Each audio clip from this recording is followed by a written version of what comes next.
Vamos lá, galera do Avanço Médio. Dando prosseguimento aí à competência 2, né? Vamos falar agora sobre o Teorema de Pitágoras, onde Pitágoras estabeleceu que o quadrado da hipotenusa é igual à soma do quadrado dos catetos.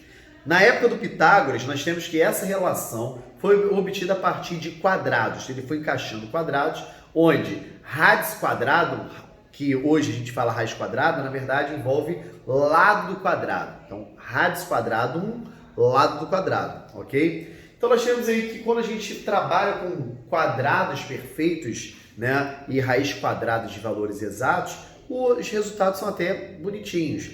Porém, não necessariamente com valores inteiros, né, que nós vamos trabalhar. Pode ser que a gente tenha um valor irracional, por exemplo, um lado 5 raiz de 3, por exemplo, beleza? Então vamos lá. Primeiro aqui, então, em relação ao Teorema de Pitágoras, nós temos que o quadrado da hipotenusa é igual à soma do quadrado dos catetos. Então, para obtermos o Teorema de Pitágoras, necessariamente tem que ter um ângulo reto. Então, não é possível aplicarmos o teorema em outro tipo de triângulo, por exemplo, tá? Apenas no triângulo retângulo. Então, oposto ao ângulo de 90 graus, nós temos a chamada hipotenusa, né? Hipotenusa. E os outros dois são os nossos catetos. Nós temos aí que o Teorema de Pitágoras talvez seja um dos teoremas mais conhecidos pela grande maioria das pessoas, né? Então nós temos aí que é um teorema bastante antigo, de 500 a.C. aproximadamente, então muita gente conhece esse teorema, beleza? Bem, dentro do Teorema de Pitágoras nós temos alguns triângulos pitagóricos principais, que sempre caem na prova de vestibular, né? Tanto na prova da UESC quanto na prova do Enem, até mesmo nos vestibulares de São Paulo. Vou utilizar um deles aqui para poder comentar algumas peculiaridades do Teorema de Pitágoras. Primeiro, se a incógnita encontra-se na hipotenusa, o resultado será a raiz quadrada da soma entre dois quadrados. Se a incógnita estiver num cateto, o resultado será a raiz quadrada da diferença entre dois quadrados. Como assim? Vamos lá. Então aqui, ó, vou pegar um triângulo retângulo. Vou botar primeiro a incógnita na hipotenusa. Aqui eu tenho 5, 12. Esse aqui é um triângulo pitagórico especial, 5, 12, 13, mas a gente vai fingir que não conhece ele. Então eu tenho aqui quadrado da hipotenusa é igual à soma do quadrado dos catetos. Então aqui a gente vai perceber que eu vou fazer o quadrado de 5 e de 12, né? Então nós temos que a soma de dois quadrados, né, vai ser justamente o resultado a partir do momento que eu tiro a raiz quadrada. Então, como eu falei anteriormente, nós temos que, quando a incógnita está na hipotenusa, será dado a raiz quadrada da soma de dois quadrados. E quando nós temos a incógnita no cateto, consequentemente será dado pela diferença. Então, vamos ver aqui no exemplo número 2 isso. Exemplo número 2, vamos supor aqui, ó, triângulo retângulo. Aqui, vou pegar um pitagórico especial também. Vou pegar 8, x e 10. É o triângulo 3, 4, 5 com proporcionalidade 2, ok? Então vamos lá. Agora a gente vai ver que se dará o resultado pela raiz quadrada da diferença de dois quadrados, né? Então fazendo quadrado da hipotenusa é igual à soma do quadrado dos catetos. Então aqui vai ficar 100 é igual a 64 mais x ao quadrado. X ao quadrado será 100 menos 64, ó a diferença aí. X é igual a raiz quadrada de 36, x é igual a 6. Então, quando eu penso no Teorema de Pitágoras, eu sempre penso o seguinte: se a incógnita estiver na hipotenusa, eu elevo ao quadrado dos catetos, somo e tiro a raiz. Se for um cateto, né, que eu estou pedindo, eu pego o quadrado da hipotenusa, subtraio do quadrado de um cateto, tira a raiz quadrada, vai dar justamente o resultado do outro cateto, beleza? Bem, quais são os teoremas, quais são os triângulos pitagóricos especiais? Então, vou botar aqui no canto. Pitagóricos especiais. Vamos lá. O primeiro triângulo pitagórico especial é o triângulo 5, 4, 3. Obviamente que a hipotenusa tem que ser proporcional ao maior lado, né? O oposto ao maior lado, oposto ao maior ângulo está o maior lado. Então nós temos ali que aquele K justamente fala sobre a proporcionalidade desse triângulo. Então o triângulo 5, 4, 3, ele é pitagórico? Sim, ele é pitagórico. O triângulo 10, 8, 6 também? Sim, porque é um 5, 4, 3 com proporcionalidade 2. Se eu substituo o K por 1, por 2, por 3, por 4, eu vou determinar todos os triângulos pitagóricos proporcionais a 5, 4, 3, só que em outras proporções, né? Então, se o K vale 3, por exemplo, vai ficar 15, 12, 9, que é um triângulo pitagórico especial. Se o K vale 10, 50, 40, 30 também é um triângulo pitagórico especial. Então não é um macete, como muita gente fala. Na verdade, Pitágoras já se deu o trabalho de provar isso daí, então você não precisa se preocupar. Bem, o segundo triângulo pitagórico especial, que cai bastante em prova, é o triângulo 13, 12 e 5, né? Onde, obviamente, a hipotenusa será múltipla do 13, né? Então nós temos ali que 13, 12 e 5 é pitagórico, o 26, 24, 10 é pitagórico, 39, 36 e 15 é pitagórico, todos na proporção 13, 12 e 5. E o último, que cai com menos frequência no vestibular, mas também aparece, é o 17, 15 e 8, ok? Onde a hipotenusa, novamente, é sempre proporcional ao maior lado, que é o 17. Então, esses triângulos, eles são especiais, por quê? Porque nós temos aí que todas as proporções, em qualquer valor de K que eu substituo ali, sempre dará um valor, né, igual ali no Teorema de Pitágoras. Sempre vai dar uma igualdade bonitinha. Então, nós temos ali, que, obviamente, o valor inteiro, tá? O valor de K, não pode ser um valor quebrado. Então, para o K igual a 1, para K igual a 2, 3, 4, 5, qualquer proporção sempre valerá o Teorema de Pitágoras, beleza? Então, no próximo quadro, vou ver as principais aplicações. Já vimos isso no outro vídeo, né? Que eu vou mandar um vídeo partido aí para vocês. No primeiro vídeo, já falei sobre a altura do triângulo equilátero e diagonal do quadrado. Vou falar também sobre a diagonal de um cubo, beleza? Show de bola. Vamos lá, galera. Então, dando prosseguimento aí às aplicações do Teorema de Pitágoras, né? A gente falou no primeiro vídeo sobre a altura do triângulo equilátero. A gente vai falar novamente para poder mostrar essa relação de uma forma clara para vocês, né? Então, nós temos aqui triângulo. O triângulo equilátero possui todos os lados iguais e todos os ângulos iguais, ok? E a aplicação se dará a partir do momento que eu traço aqui a altura, né? Então, essa altura H. Vocês sabem que a altura L é radiante sobre 2, que a gente vai provar passo a passo. Bem, nós temos aqui que essa altura, ela é, na verdade, a altura bissetriz e mediana. Se ela é mediana, divide o lado oposto em duas partes iguais. Aqui é L sobre 2 e aqui também se dará L sobre 2. Então, nós temos que na metade desse triângulo, nós temos um triângulo retângulo, onde a hipotenusa vale L. Então, a gente tem que L ao quadrado é igual a H ao quadrado mais L sobre 2 ao quadrado, que é justamente esse cateto. Então, L ao quadrado menos, vou passar esse cara para lá, vai ficar L ao quadrado sobre 4 é igual a H ao quadrado. Ou seja, H ao quadrado é igual. Ao tirarmos o índice aqui, 4, 1, vamos obter 3L ao quadrado sobre 4. Operação inversa do quadrado é a raiz quadrada. Logo, L ao quadrado sai da raiz, o 3 fica lá dentro, raiz quadrada de 4, 2. Então, eis que surge a primeira aplicação do Teorema de Pitágoras, a altura do triângulo equilátero.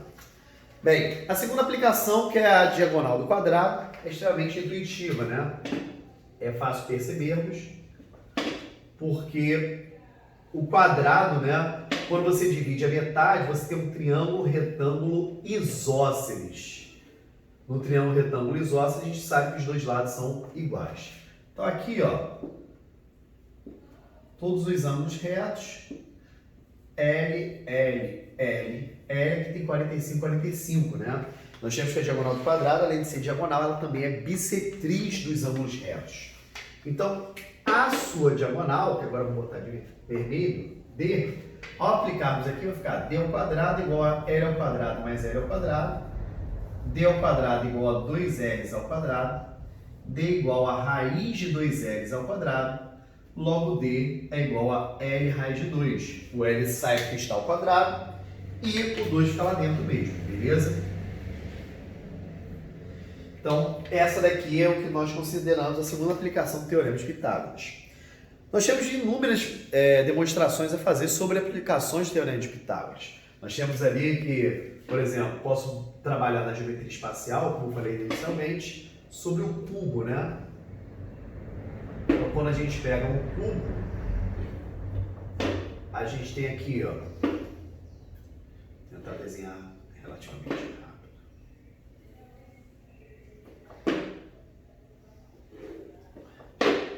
Nós temos que no cubo a gente tem a aplicação da diagonal do quadrado e, obviamente, a gente vai aproveitar essa aplicação para a diagonal do cubo. Então, vou dar a dimensão aqui.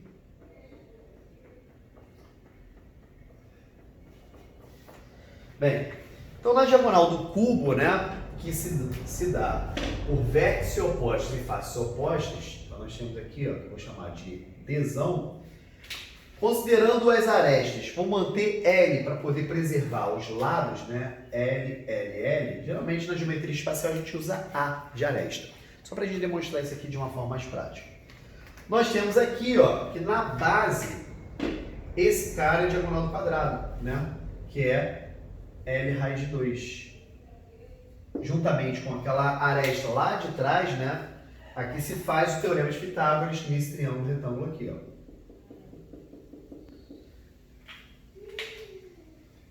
Então, L. Ao fazermos o Teorema de Pitágoras, eu tenho d ao quadrado igual a L ao quadrado mais L raiz de 2 ao quadrado, d ao quadrado igual a L ao quadrado mais 2L ao quadrado, elevando a raiz de 2 ao quadrado fica 2L ao quadrado, d ao quadrado igual a 3L ao quadrado, d igual a raiz de 3L ao quadrado, d igual a L raiz de 3. Então, é fácil gravarmos porque diagonal do quadrado L raiz de 2, diagonal do cubo L raiz de 3. Um é da segunda dimensão e outro da terceira dimensão. Então é fácil da gente lembrar sobre isso.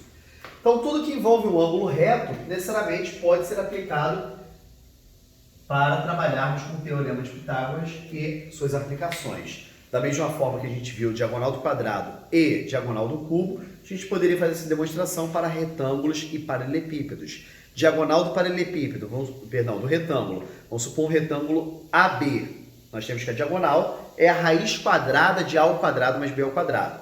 Um paralelepípedo ABC, a diagonal do paralelepípedo é a raiz quadrada de A ao quadrado mais B ao quadrado mais C ao quadrado.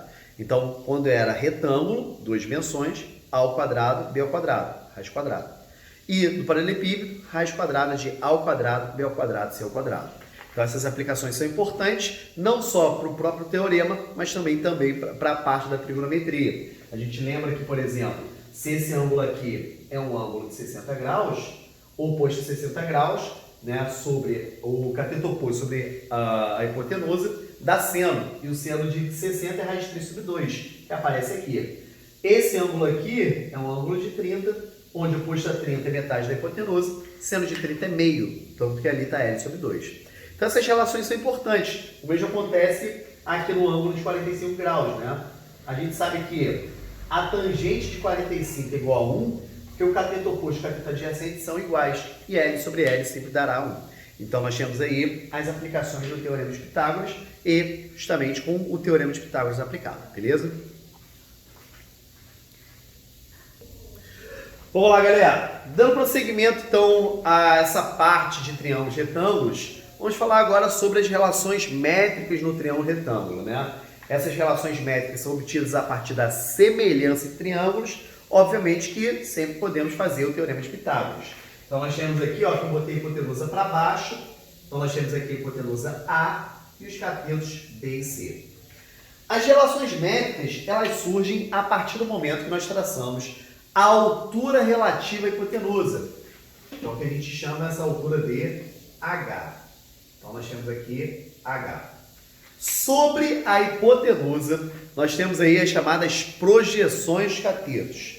Então, eu vou chamar a projeção do cateto B de M e a projeção do cateto C de M.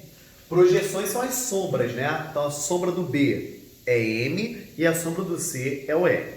Então, essas relações se dividem principalmente em 3 grupos. Nós temos aí que a primeira relação diz que A vezes H é igual a B vezes C, ou seja, a hipotenusa vezes a altura relativa é igual ao produto dos catetos.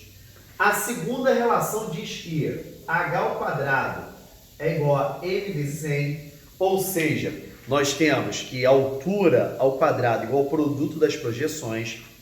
E o terceiro diz que cateto ao quadrado, pode ser B ou C, é igual a hipotenusa vezes a sua projeção. A projeção do B é M e a projeção do C é N. Bem, essas fórmulas elas são obtidas por meio de semelhança entre triângulos, né?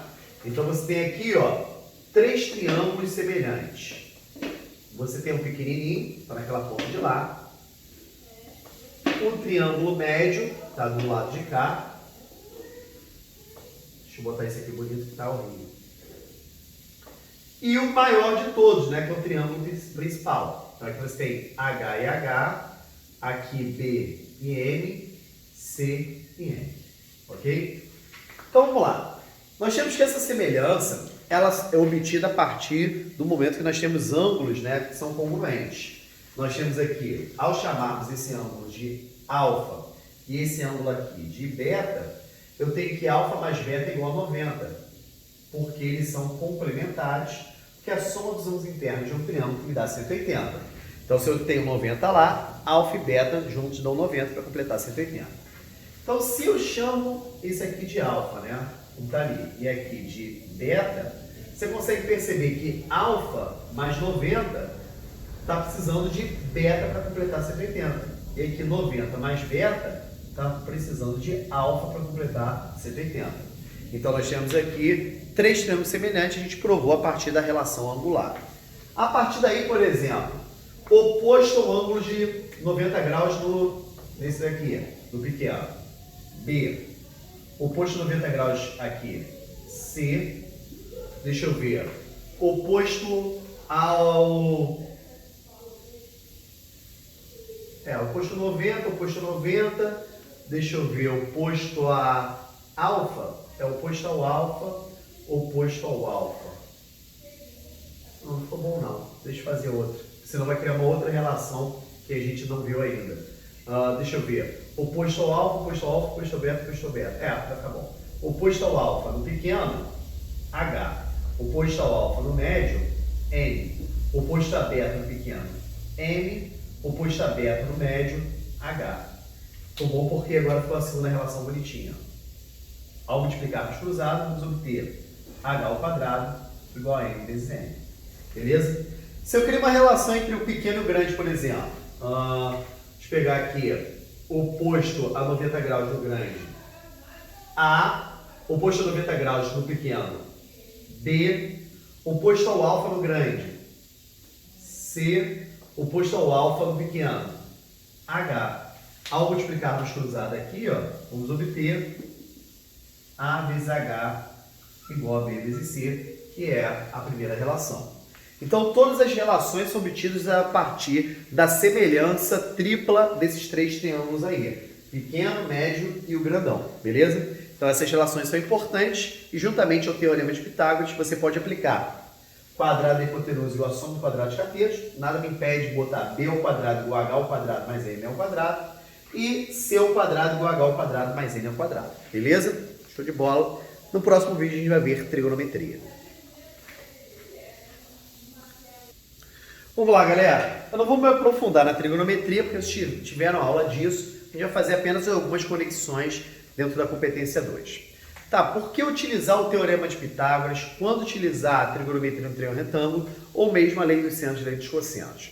Então, quando você tem um triângulo retângulo, obviamente que você tenta utilizar o Teorema de Pitágoras. Se você dispõe de 2 lados, né, pelo menos, Caso contrário, você tenta utilizar alguma das razões trigonométricas. Então, a razão trigonométrica, ela entra, né, quando você tem apenas um lado e, obviamente, ele te fornece um ângulo. Então, aqui também depende do ângulo. Muita gente pergunta, quem é o cateto oposto? Depende do ângulo. Então, se o meu ângulo aqui é o alfa, eu tenho que seno de alfa é igual a B sobre A, o cosseno de alfa é C sobre A, e a tangente de alfa é B sobre C. Então, da perspectiva do alfa, o oposto é o B, e o adjacente que está do lado é o C.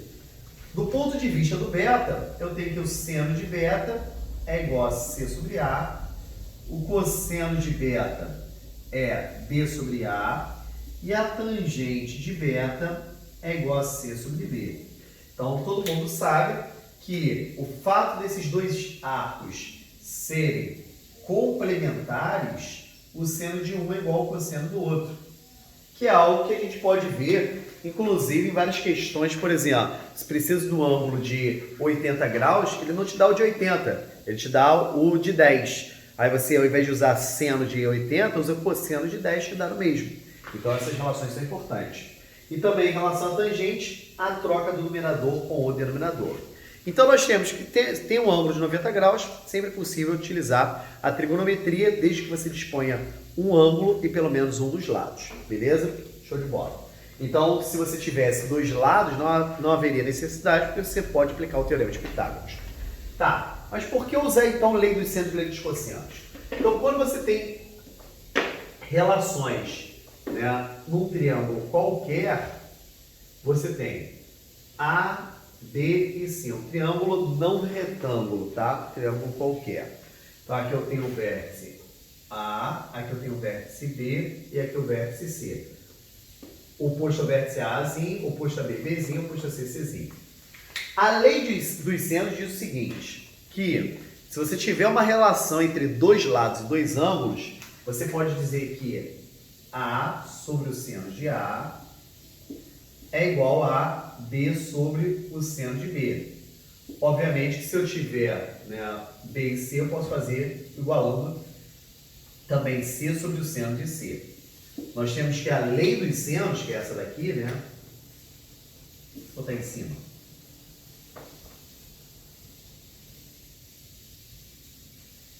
É uma relação que envolve dois lados e dois ângulos. Então, no material que eu enviei para vocês, né, tem várias questões que envolvem lei dos senos e lei dos cossenos. Como diferir a utilização de uma ou de outra? Então, tem relação entre dois lados e dois ângulos, lei dos senos.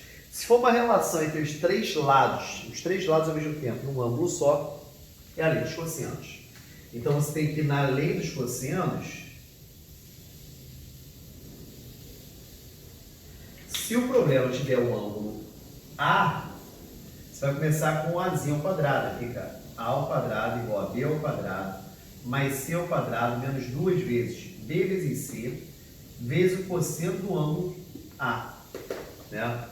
Mas se esse ângulo for de 90 graus, se for de 90 graus, soma isso aqui, por isso que vem do teorema de Pitágoras. Se ele te der um ângulo B, você vai começar com Bzinho ao quadrado, fica B ao quadrado igual a ao quadrado mais C ao quadrado, menos duas vezes A vezes C vezes o cosseno do ângulo B. E se ele te der um ângulo C, você vai começar com Czinho ao quadrado. É igual a ao quadrado mais B ao quadrado, menos duas vezes A vezes B vezes o cosseno do ângulo C.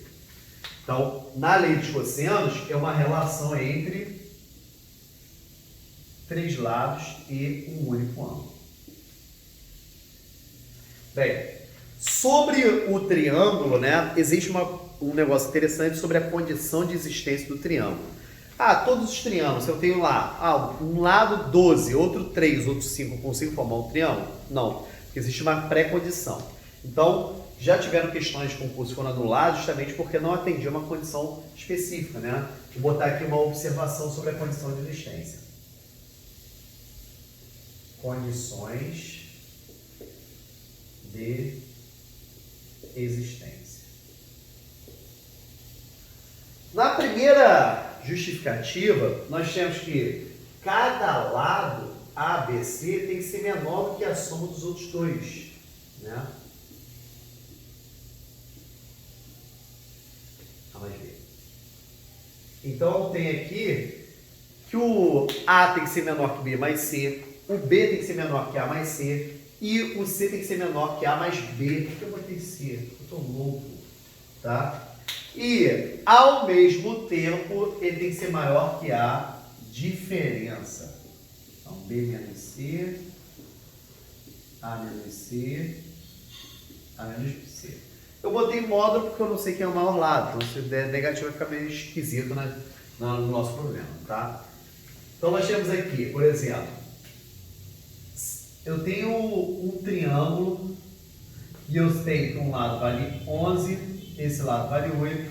Quais são as possibilidades para esse lado de x? Posso botar qualquer valor aí no valor de x? Não. Então aqui, para existir, o x tem que ser menor do que 11 mais 8 e maior do que 11 menos 8. Né? Então tem aqui, o x tem que ser um número entre 3 e 19, não podendo ser o 3 e 19. Se maior que 3 e menor que 19. Se for um número inteiro, só pode ser 4, 5, 6, 7, 8, 9, 10, até o número 18. Ok? Então, essas condições são importantes e muitas vezes o problema pode perguntar sobre, dentre as possibilidades, pegar assim, dos números de 1 a 30, quantos são os números que eu posso colocar para o terceiro lado de um triângulo X, ok? De um triângulo qualquer. Então, essas condições elas devem também ser respeitadas. A partir do momento que você quer definir se o triângulo é acutângulo, retângulo ou obtusângulo, também existe um teste bem interessante. Então, vamos supor que a gente pegasse aqui e achasse que botar um valor 7, que é possível baseando-se na condição de existência. O triângulo 11, 8, 7, ele é acutângulo, retângulo ou obtusângulo. O primeiro teste que você pode fazer é baseando-se na lei dos cossenos. Você pode fazer a lei dos cossenos ali para poder analisar. E uma outra forma de verificarmos isso, que eu acho muito mais prática, é, como a gente sabe que oposto ao maior lado está o maior ângulo, a gente compara 11 ao quadrado com 8 ao quadrado e 7 ao quadrado. Se isso der uma igualdade, é o teorema de Pitágoras, é um triângulo retângulo. Se der uma desigualdade, vai ser acutângulo ou obtusângulo. Se a gente analisar aqui, dá 121, aqui é 64 mais 49. Então, 121 comparado com 64 mais 49, 113, se eu não me engano. Então, é maior. Se 121 é maior do que 113, significa que esse triângulo é obtusângulo. Esse ângulo aqui é um ângulo obtuso.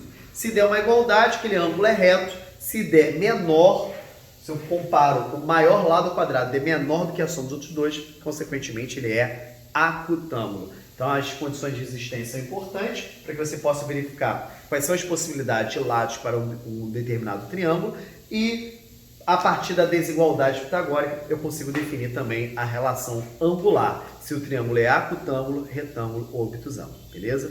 Show de bola.